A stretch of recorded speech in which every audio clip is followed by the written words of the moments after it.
Yeah, it's quarter after 12. Where in the world does everybody have to be at quarter after 12? My goodness. It is bustling right now at 7th and Rangeline. I guess everybody just out enjoying a great October afternoon as we sit at 70 degrees. Do have that strong wind coming in at 16 miles per hour. And we got to point out with the humidity dropping below 50%, combo that with the wind. And we're not too far off of normal for our high temperatures, but at the same point in time, got any brush that you want to burn? Once again, just be very careful. No advisories, no watches or warnings, but elevated fire concerns are always going to exist this time of year when the humidity drops that low. Temperatures ranging anywhere from about 68 to 71. It's just been absolutely delightful. And the wind gusts have exceeded 30 miles per hour. These are sustained winds. We're going to have about 10 to 15 miles per hour later this evening, but we got to wait for this yellow to roll through first as the winds move in from west to east. And so we're going to go 15 to 20 miles per hour till really about 4 or 5 o'clock this afternoon. That is the light cloud cover that we picked up on our tower cams. They just happen to be located right there in the central portion of the 4 states. Get out to the east, out to the west, absolutely fine, and haven't picked up any precipitation as we stay on the southeast portion of the jet stream, meaning warmer weather. One thing to point out though, the big ridge of the jet stream, and look how far it takes this warm air, all the way through portions of southern Canada.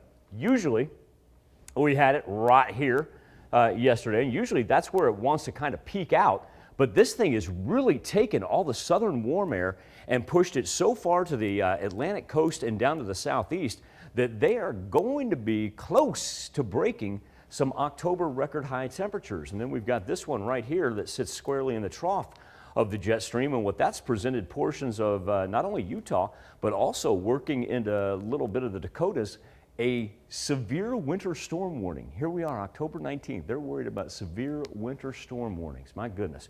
Our weather trend for today is going to have us up into the mid 70s. I think we'll see a 76 or 77 later on, not widespread. For the most part, we'll average out about 75. And then as we turn our attention to overnight, it is going to be clear and as beautiful as can be. So let's pick it up right here. At 11 o'clock tonight, what we've got cooking is the Hunter's Moon. That is right, the full moon in effect. And if you're curious to know where this comes from, this is called timeanddate.com. And so there we are at about 10 o'clock, and then we can scroll down. That's facing off to the east-southeast. Trust me, it's going to be so bright and beautiful and clear that you're not going to miss it. And if you want to wait until the morning, well, look at this. By the time we hit 5 a.m., we're still hanging on with plenty of moonlight. That's off to the west-southwest. On the heels of that, I want to point out Jupiter. So that's going to be at about 12:30 tomorrow morning is where you're going to see it. Back it up a little bit. There it is, high in the sky around 10:30. And it'll last, I'd say if you want to get a good look at it, you need to probably do it by 1:30 tomorrow morning. But once again, Jupiter is going to be very bright and visible, and it's just going to be marvelous what we're going to have tonight and into tomorrow. A 7-day forecast with, just a little chance for some light rain on Wednesday. Probably won't even pick up a quarter of an inch along and south of I-44. And then after that, mild temperatures before the heat wave hits this weekend.